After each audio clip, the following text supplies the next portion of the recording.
नमस्कार। NIOS के DLED कार्यक्रम में आप सभी शिक्षार्थियों का हार्दिक अभिनंदन है। शिक्षार्थियों, मैं प्रोफेसर निरंजन सहाय महात्मा गांधी काशी विद्यापीठ में साहित्य पढ़ाता हूँ, हिंदी साहित्य। आज हम लोग बातचीत करेंगे पठन की सामान्य शर्तों के बारे में, यानी पाठ्यक्रम संख्या 503 ब्लॉक 2 इकाई 5। पठन की सामान्य शर्तों पर बातचीत करने के लिए आज हमारे बीच हैं डॉक्टर ज्ञानदेव मणि त्रिपाठी जी। ज्ञानदेव जी, आपका स्वागत है। ज्ञानदेव जी प्राचार्य हैं Maitreya college of education and management, Hajipur, Vaishali, Bihar में। ज्ञानदेव जी, जब भाषा हम लोग पढ़ते हैं तब उससे अर्जित होने वाले कौशलों की बात भी करते हैं। मुख्य रूप से 4 तरह के कौशलों की बात की जाती है, जिसे सुनना, बोलना, पढ़ना और लिखना कहते हैं। यानी इसमें जो पढ़ना कौशल है उसका चरण तीसरा है। सुनने बोलने के बाद पढ़ने के कौशल की बातचीत की जाती है। तो आज हम लोग पठन की सामान्य शर्तों पर बातचीत करेंगे। ये जो कौशल अर्जित किए जाते हैं भाषा शिक्षा के माध्यम से, उससे जुड़ा हुआ मसला है। तो आपसे यह प्रश्न है कि पठन क्या है। ज्ञानदेव जी, इस पर प्रकाश डालिए और हमारे शिक्षार्थी इससे लाभान्वित होंगे। पठन की सामान्य शर्तें विषय पर बातचीत करने के क्रम में हमारी पहली जिज्ञासा यह बनती है कि पढ़ना आखिर है क्या। आज की इस बातचीत में हम लोग पाठ्यक्रम संख्या 503 के ब्लॉक 2 की इकाई 5 में वर्णित पठन की सामान्य शर्तों के अंतर्गत यह जानना चाहते हैं सबसे पहले कि पठन क्या है, पढ़ना क्या है। भाषा के 4 कौशलों में एक महत्वपूर्ण कौशल जो एक तरह से पढ़ाई लिखाई के हिस्से आता है, यानी स्कूली शिक्षा के हिस्से आता है, वह पठन या पढ़ना है। पढ़ने की क्षमता इस मायने में शिक्षा की बुनियाद है कि इसके बिना किसी भी विषय और लिखे संदर्भ की कल्पना असंभव है। कहने का अर्थ यह है कि यदि आप में पढ़ने के कौशल का विकास नहीं हुआ है, आप पढ़ने के कौशल से नहीं गुजरे, तो अभी की जो वर्तमान की जो शिक्षा व्यवस्था है, इसके बिना उस लिखी हुई दुनिया से या उस लिखे हुए संदर्भ से आप बिल्कुल बाहर हो जाएंगे। मुख्य धारा में रहना आपके लिए मुश्किल होगा। इस तरह हम यह समझने का प्रयास करें कि पढ़ना आखिर है क्या। पहले यह जान लें कि पढ़ना आखिर है क्या, उसकी अनिवार्यता क्या है। विचारकों और भाषाविदों का मानना है कि लिखे हुए से अर्थ गढ़ना ही पढ़ना है जी, यानी लिखे हुए से अर्थ गढ़ना ही पढ़ना है। जैसा कि NCERT की एक बड़ी अच्छी पुस्तिका है, पढ़ना है समझना। तो यही बात है कि जो विचारक और भाषाविद मानते हैं कि अर्थ गढ़ना ही पढ़ना है, यानी यूं ही रट्टा मार देना और या बिना अर्थ के किसी चीज़ को पढ़ जाने को हम पढ़ना नहीं कहते। पढ़ने का वाचना है। जी, वह वाचना, हाँ बिल्कुल ठीक बात है, वह वाचना है और अपने लिए कम दूसरों के लिए ज़्यादा हो सकता है।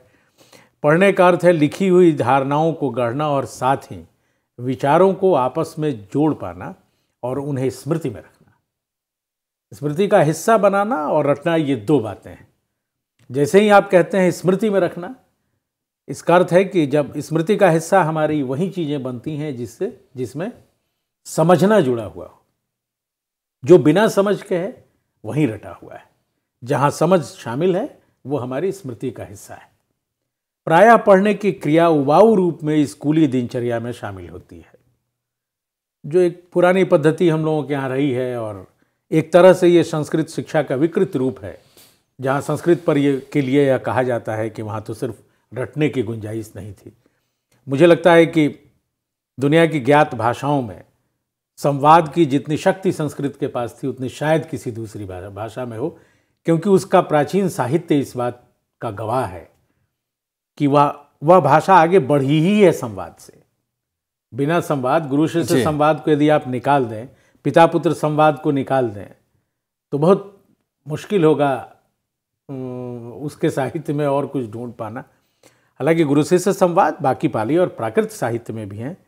इसलिए अब जो प्राचीन या जो हमारी प्राचीन भाषाएं हैं या शास्त्रीय भाषाएं हैं, वहाँ सीखने का अर्थ रटना नहीं था, वहाँ तो समझ शामिल थी ही। इसलिए स्मृति का हिस्सा बनाने के लिए जो पढ़ने का कौशल है आज के संदर्भ में ज़्यादा महत्वपूर्ण हो जाता है, क्योंकि चीज़ें हमारे पास उपलब्ध हैं। प्रायः विद्यालयीय वातावरण में रटंत पाठों के प्रति मोह होता है, जैसी चर्चा अभी मैंने आपसे की। कक्षाई प्रक्रियाओं में भी इससे सावधान रहने की आवश्यकता है या ज़रूरत है। मतलब ये नहीं कि अब बच्चा माथा करके ताला ला ला ला ला ला माला ला, इस तरह लगातार रट्टा मारवा देने का कोई फ़ायदा है नहीं, यदि आप बिना समझ के किसी चीज़ को रट रहे हैं। अभ्यास एक अलग बात है और बिना समझ के रटवा देना एक अलग बात है।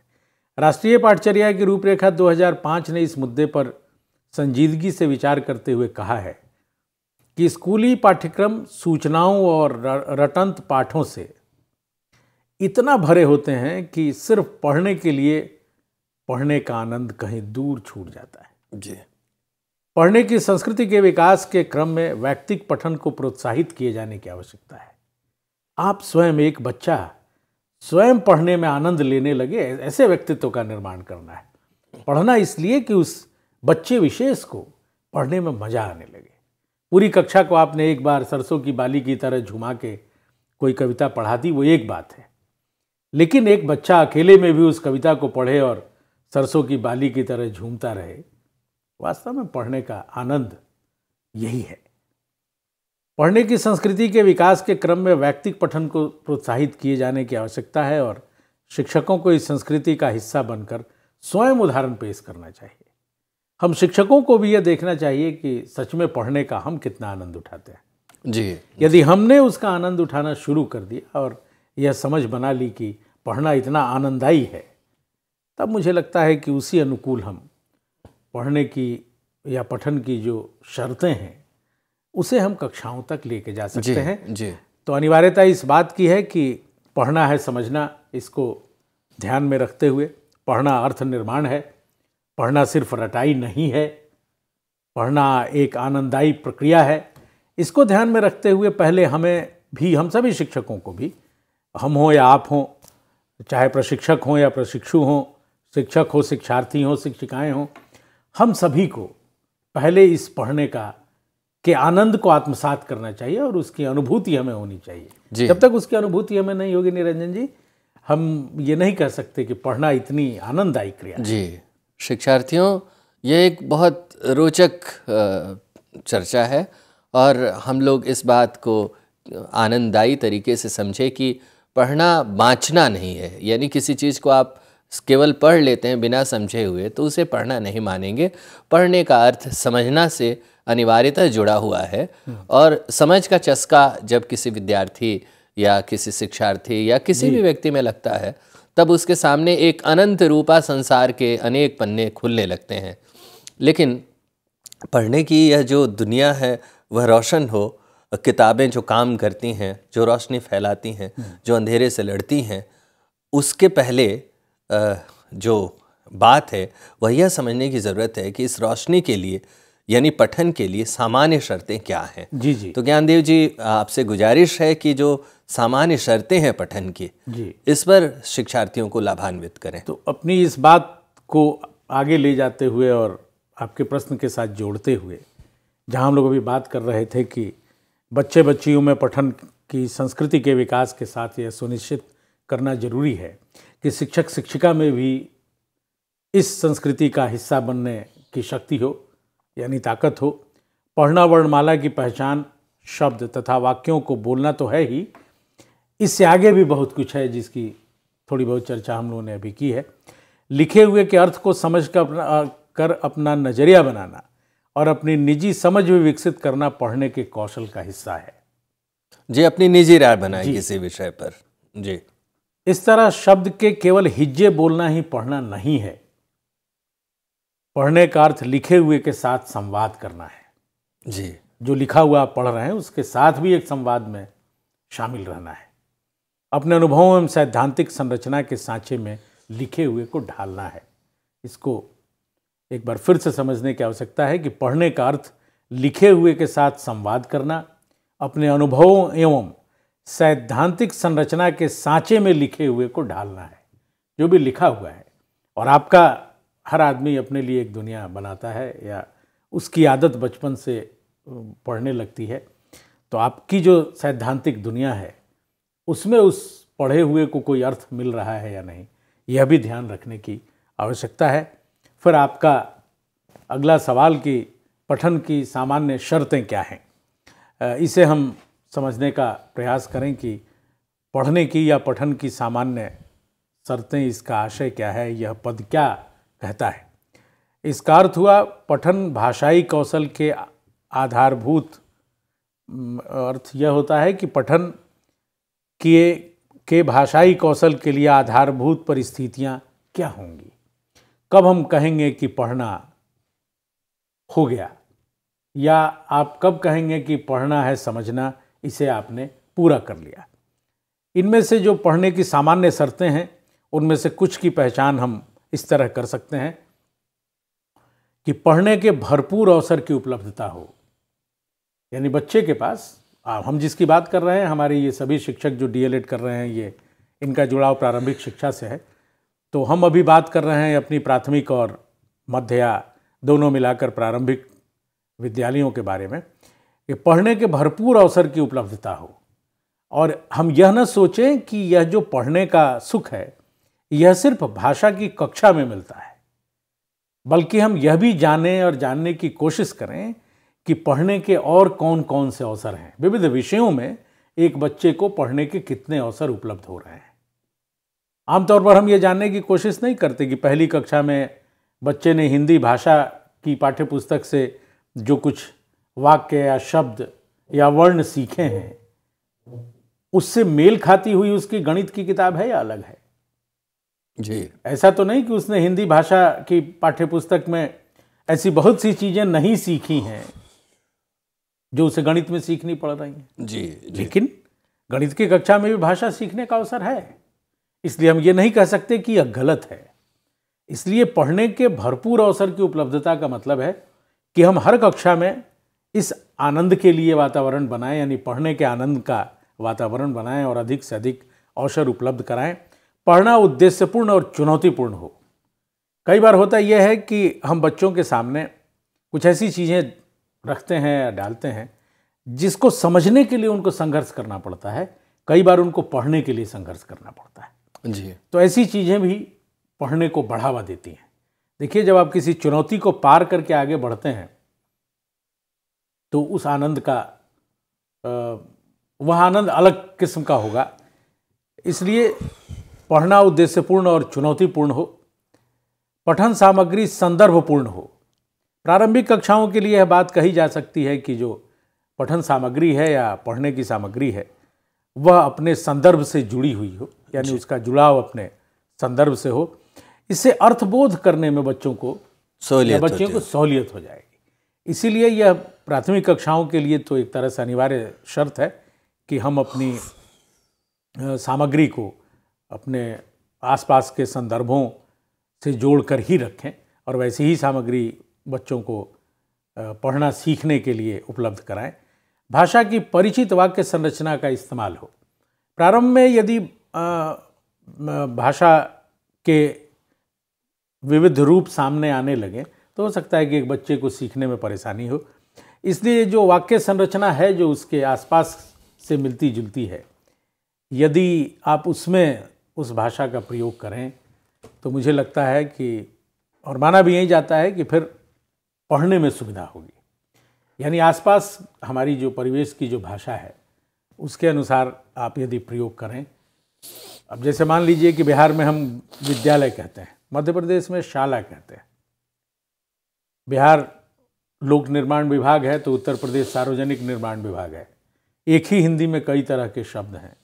लेकिन अब बिहार में यदि आप कहीं शाला लिखने लगिए तो एक तो भोजपुरी भाषी क्षेत्रों में इसका अर्थ का अनर्थ हो जाएगा और बहुत सारे जो हमारे दस्तावेज हैं और पुरानी चीज़ें हैं, उसमें सिर्फ इस एक शब्द के कारण हम नहीं समझ पाएंगे कि यह हमारे विद्यालयों और पाठशालाओं पर की गई चर्चा है जी। तो इसलिए जो वहाँ की स्थानीय संरचना में जो शब्द हों उनसे मिले जुले वाक्य संरचना परिचित, वाक्य संरचना वाले यदि पद हैं, पदबंध हैं, पद हम देते हैं बच्चों को पढ़ने के लिए तो ज़्यादा बेहतर होगा। पढ़ने का अपना कोना हो, तात्पर्य यह है कि हर वर्ग में कुछ ऐसी व्यवस्था हम रखें जिससे बच्चों को ज़्यादा से ज़्यादा पढ़ने का अवसर मिले। अब हम इसे थोड़ा विस्तार से जी समझने की चार जो शर्तें आपने बताई हैं, पढ़ने के भरपूर अवसर की उपलब्धता हो, पढ़ना उद्देश्यपूर्ण और चुनौतीपूर्ण हो, पठन सामग्री संदर्भपूर्ण हो, भाषा की परिचित वाक्य संरचना का इस्तेमाल हो, पढ़ने का अपना कोना हो, ये पंच तत्व इन्हें जी इन्हें विस्तार से समझने की ज़रूरत है। बिल्कुल। तो आपसे निवेदन है, आपने चर्चा की है लेकिन इसको और भी विस्तार से समझाइए। सबसे पहले यह समझें कि पढ़ने के भरपूर अवसर का आशय क्या है। इसके लिए 2-3 आधारभूत बातों पर ध्यान देना जरूरी है। सबसे पहले शिक्षक शिक्षिकाओं को यह सुनिश्चित कर लेनी चाहिए कि पढ़ने के लिए जो सामग्री दी जा रही है वह विद्यार्थी के यानी शिक्षार्थी के स्तर का हो और सार्थक हो। दूसरी बात यह कि परिचित भाषा में हो। तीसरी बात यह कि पढ़ने और समझने के अधिकाधिक अवसर उपलब्ध कराए जाएं। पढ़ने और समझने के अधिकाधिक अवसर उपलब्ध कराए जाएं। सामग्री जो है वो विद्यार्थी के स्तर का हो। अब आप ये अपेक्षा नहीं कर सकते कि घनानंद को चौथी कक्षा में पढ़ाकर आप कहें कि हमने बच्चे को पढ़ना सिखा दिया। परेशानी है।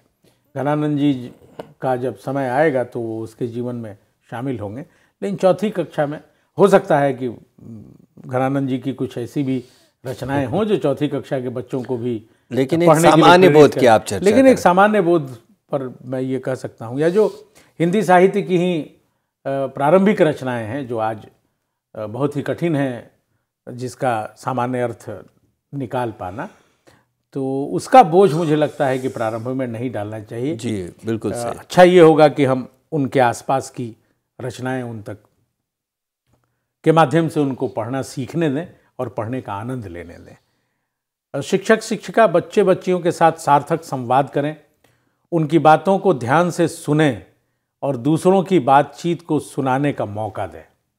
यह भी जरूरी है, क्योंकि जब हम भाषाई कौशलों की बात करते हैं तो हम देखते हैं कि एक कौशल दूसरे कौशल पर आधारित है और इन चारों कौशलों में एक आपसी बहुत ही मजबूत गठजोड़ है जी। एक दूसरे को प्रभावित करते हैं, ये एक दूसरे के सीखने को प्रभावित करते हैं, एक दूसरे को नहीं सीखने को प्रभावित करते हैं। तो ये जो चार कौशल हैं, सुनना, बोलना, लिखना और पढ़ना, सुबोपल्ली, इसमें जो दो कौशल हैं सुनना और बोलना, ये पढ़ने और लिखने दोनों के लिए अनिवार्य है जी। और सुनना और बोलना भी पढ़ना और लिखना के लिए उतना ही अनिवार्य है।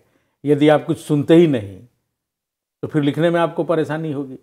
यदि आपने कोई ऐसी पुस्तक का नाम रखा जो मुझे पढ़नी चाहिए और मैंने अपनी कान बंद कर रखी है, सुना ही नहीं, तो फिर मैं वह उस किताब का आनंद तो नहीं ले सकता जी। तो इन चारों कौशलों को आप बिल्कुल अलग थलग रख के नहीं देख सकते और इसलिए आपस में जो बातचीत है, जो बतकही है, उसका अवसर सर्वाधिक मिलना चाहिए।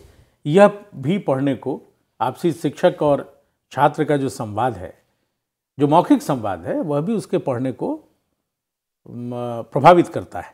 पढ़ना सीखने में लिखित सामग्री को अक्षर, मात्रा, उच्चारण आदि में बांटकर टुकड़ों में सीखने से कोई मतलब नहीं निकलता और न ही ये सब किसी निश्चित क्रम में सीखे जा सकते हैं। पढ़ना सीखना पढ़कर ही सीखा जा सकता है, जैसे तैरना सीखना तैरकर ही सीखा जा सकता है। हम और आप सब जब बचपन में पहली बार स्कूल गए थे तो हम लोग अपने साथ अपनी मातृभाषा का सब कुछ लेके गए थे, कम से कम पूरा वाक्य बोलते हुए तो गए ही थे और गुरुजी को यह तो बताया ही था कि मेरा नाम ज्ञानदेव मणि त्रिपाठी है।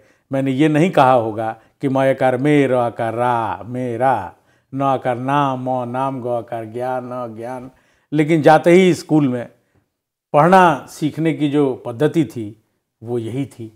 तो इसलिए इस फर्क को अब समझना चाहिए और आज के संदर्भ में इस पर विचार करनी चाहिए कि हमें जो बच्चा मेरा नाम ज्ञानदेवमणि त्रिपाठी कहता हुआ आता है उसको भी म आकार मे र आकार रा से पढ़ाई शुरू कराएं या उसकी शक्ति का अपनी कक्षाओं में उपयोग करें, यानी उसे अधिकाधिक पढ़ने का अवसर देकर पढ़ना सिखाएं, न कि उसको वर्णों और शब्दों के जाल में बझा कर रख लें और फंसा कर रख लें और वो पढ़ना उद्देश्यपूर्ण और चुनौतीपूर्ण हो, प्रायः यह कहा जाता है। जी। इसके मतलब क्या है?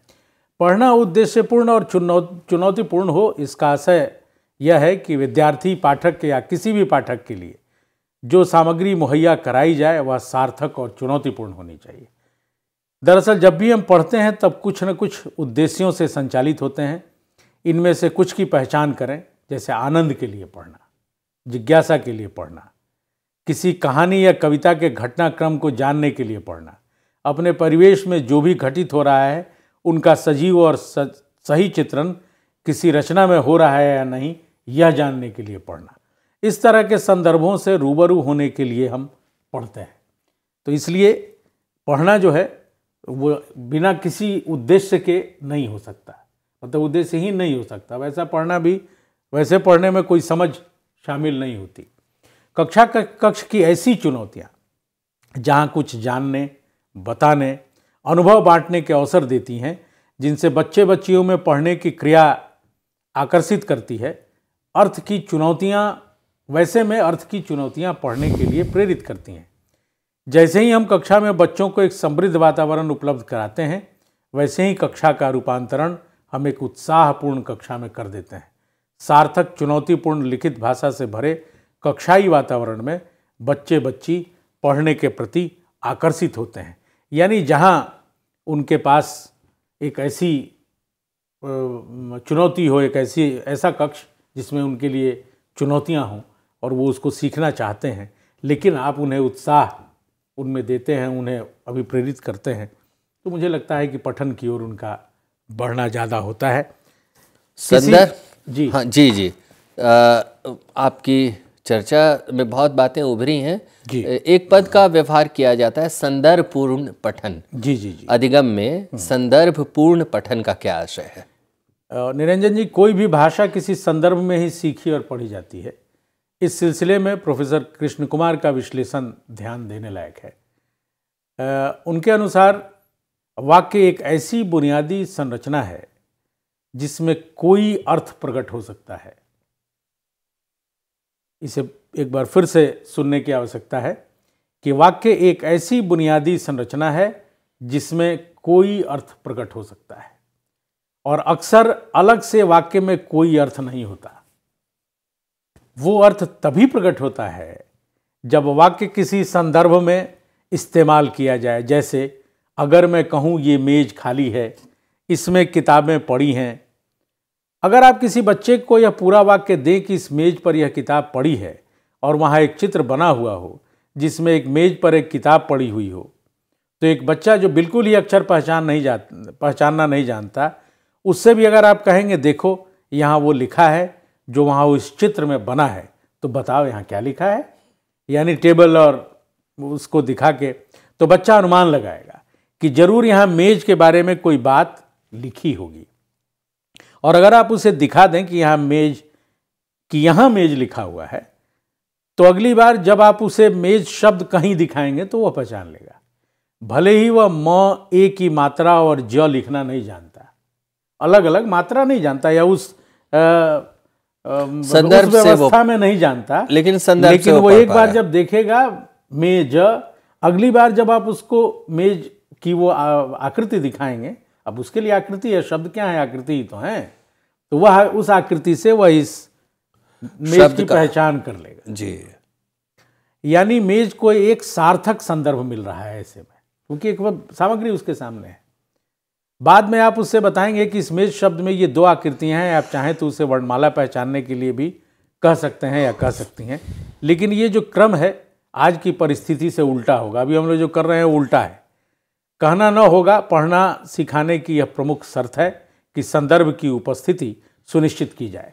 कहानियों और कविताओं की किताबें इस उद्देश्य के लिए एक रोचक संदर्भ हैं। यदि कहानी सुनाते सुनाते बीच बीच में रुका जाए, तब बच्चा या बच्ची स्वाभाविक रूप से आगे का शब्द या वाक्य पूरा कर लेते हैं या कर लेती हैं। जी। एक महत्वपूर्ण अवधारणा कहानी का सहज हिस्सा होती है। उदाहरण के लिए बड़ा छोटा, दूर पास, मोटा पतला आदि। और बच्चे या बच्ची इन्हें कहानी के माध्यम से खूब पकड़ते या पकड़ती हैं। कहानी के संदर्भ से इनका एहसास होता है और अभिनय से इनका अर्थ और स्पष्ट होता है। इतना ही नहीं, इसके अलावा बच्चों को संदर्भ के हिसाब से अपने आप को विभिन्न पात्रों और काल्पनिक स्थितियों में ढालने का मौका मिलता है। आरंभ में बच्चे सिर्फ कुछ पात्रों की कतिपय विशेषताओं की नकल करते हैं, जैसे उनकी चाल या अभिनय द्वारा उनकी देह भाषा का प्रकटीकरण करते हैं। उन्हें कुछ उदाहरण से हम समझ सकते हैं, जैसे बच्चे या बच्ची नकल कर उसका अनुमान लगाते हैं कि मुर्गा कैसे बोलता है, खरगोश कैसे फुदकता है, घोड़ा या गधा कैसे लात मारता है आदि। कहना न होगा कि ऐसे संदर्भ में बच्चे या बच्ची पढ़ने के लिए प्रवृत्त होते हैं। जो भाषा की परिचित वाक्य संरचना का इस्तेमाल है वो पढ़ने में कैसे होता है यह भी जानना महत्वपूर्ण होगा। बच्चे बच्ची पढ़ते समय अपनी परिचित भाषा को आधार मानकर अनुमान द्वारा पढ़ते पढ़ाते हैं। पठन सामग्री विद्यार्थियों की भाषा के जितने करीब होगी, पढ़ना सीखना उतना ही आसान होगा। इसलिए कक्ष में बच्चों की पढ़ी और सुनी हुई सामग्री से जुड़कर उसके उपयोग के अवसर देने चाहिए। जैसे बच्चे ने घर में या बाहर किसी से कोई कहानी सुनी हो और यदि वही कहानी उसे पढ़ने को मिले तो पढ़ना उसके लिए आसान होगा। अब विद्यालयों में जो पढ़ने का कोना हम लोगों ने कहा कि पढ़ना एक आनंददायक क्रिया में तब्दील हो सकता है, इसके लिए जरूरी है कि स्कूल या कक्ष में एक ऐसी जगह हो जहां बाल पत्रिकाएं और पढ़ने का कोना होना चाहिए। बाल पत्रिकाएं हो, मतलब बच्चा ये समझे कि वहां जाने का अर्थ वहां पढ़ने के लिए कुछ सामग्री का उपलब्ध होना है जी। इन पुस्तकों में प्रकाशित कहानियां, कविताओं का इस्तेमाल पढ़ने के कौशल के विकास में सार्थक तरीके से किया जा सकता है। किसी रचना को बार बार पढ़कर सुनाने से उसके प्रति जिज्ञासा का भाव जगता है, उसके अनुकरण की संभावना बढ़ जाती है। बार बार पढ़ने से घटनाक्रम, वाक्य विन्यास आदि की सुसंगत जानकारी मिल जाती है। इनका उपयोग अनुमान लगाकर पढ़ने की क्रिया के लिए संभव है। पढ़ने में रुचि बनी रहे, इसके लिए जरूरी है बच्चे बच्चियों की रुचि और नवीनता का ध्यान पुस्तकों के संचयन में किया जाए। आखिर में यह कि पढ़ना कौशल को अर्जित करने के लिए उन शर्तों का होना जरूरी है जिनके ऊपर वर्णन किए गए हैं। पढ़ने के कौशल का संबंध लोकतंत्र की बुनियाद से है, जिसे एनसीईआरटी ने इन शब्दों में दर्ज किया गया है। भारत के संदर्भ में आधुनिकता का एक अन्य पहलू लोकतंत्र है, जिसकी बुनियाद में भी पढ़ने की क्षमता दिखाई देती है। यदि लोकतंत्र का एक अर्थ समाज चलाने में हर व्यक्ति की सक्रिय भागीदारी है, तो इस अर्थ को सामान्य नागरिक तभी पूरी ताकत से निभा सकता है जब वह पढ़ना जानता हो। समाज के सांस्कृतिक परिवेश में भी पढ़ने की विशेष भूमिका है, क्योंकि अनुभवों की जानकारियों का संचार उसी हद तक संभव है जिस तक अपेक्षा की जा सकती हो, पर हर व्यक्ति पढ़ सकता है। इस लंबे उदाहरण से यह प्रकट होता है कि पढ़ना कैसे हर एक के लिए संभव है और पढ़ना कैसे सीखा जा सकता है, या पठन की जो सामान्य शर्तें हैं वो क्या है। इसके आलोक में, इसके आधार पर हम अपनी पढ़ने की रणनीति का धन्यवाद ज्ञानदेव जी। आपने इस बातचीत के क्रम में बताया कि पढ़ना क्रिया क्या है, पढ़ने के संदर्भ क्या हो सकते हैं, और इतना ही नहीं, शिक्षार्थियों आपने इस बात को भी समझा कि पढ़ना कैसे आनंददायी अनुभव बन सकता है और कैसे विद्यालय की जो स्थितियां हैं उसमें पढ़ने के कोने का विकास करके इसकी शर्तों को, यानी पढ़ने की शर्तों को, पठन की शर्तों को पाने में हमें सहायता मिलती है। मुझे विश्वास है कि आप सभी ने इस व्याख्यान से लाभ लिया होगा। इस बातचीत से पठन की सामान्य शर्तों को समझने में आपको सहायता मिली होगी। ज्ञानदेव जी, इस सार्थक बातचीत करने के लिए आपको धन्यवाद, बहुत बहुत शुक्रिया। धन्यवाद।